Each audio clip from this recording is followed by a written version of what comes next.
What is an Appify Sheets web app?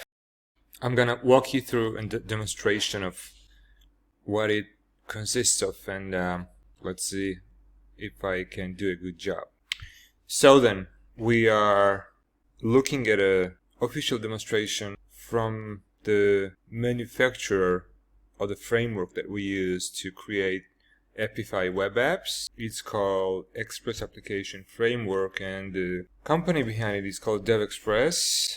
I'll try to explain what things mean here. Well, first of all, you have a way of creating user accounts and roles for those accounts, which may or may not have specific permissions. And I encourage you to go through this demo for yourself to just make sure that you have access to whatever it is that I made in my presentation. Okay, so on the left hand side you have a navigation bar which is collapsible, and you have the items that correspond to business entities. For example, if you have business entity called users, then you would have a list view, or a view where you have a way of looking at many records at the same time. Each record can also be viewed in a detail view, and a detail view is a way of representing or showing to you a record that can be edited and also viewed at a greater detail than in a list view. And those are pretty much the two major ways of representing your data. Well, there of course are other ways of representing your data, like in dashboards and reports and stuff, but the two main ways of representing data to the user would be in a list view and in a detail view.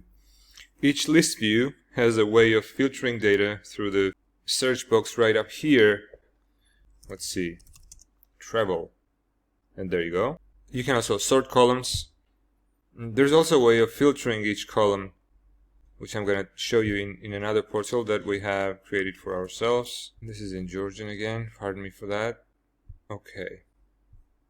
The same structure here, as you can see on the left hand side, you have a navigation panel where you have all the entities that you have access to. For example, if I log out and log in with another user who has no access to anything, then you see here that this is the only thing that the user has access to.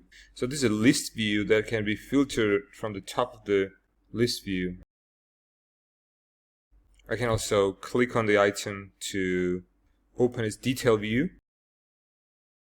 The technology which is used is called Blazor, and it's a new thing from Microsoft that they just announced last year, which allows for faster creation of web-based apps and mobile apps and whatnot without using JavaScript, which was the de facto standard for creating web apps, especially front-end apps in the past. Okay, so let's see what else we have here. So we have a way of creating different views for the same business unit. You have a way of grouping these with column. For example, I could group the items by the first name, for which I just have to drag and drop the column. You also have predefined filters on top of the list views. And you can see it's quite responsive. So the next thing you want to pay attention to is actions, which are the buttons on top of the views. They can be assigned to particular types of entities. For example, tasks has a way of creating a new task, and the detail view gives you other options, other buttons, other actions rather, that are specific to the type of view, but also the type of object that you are looking at. Okay, that was it for now. Thank you.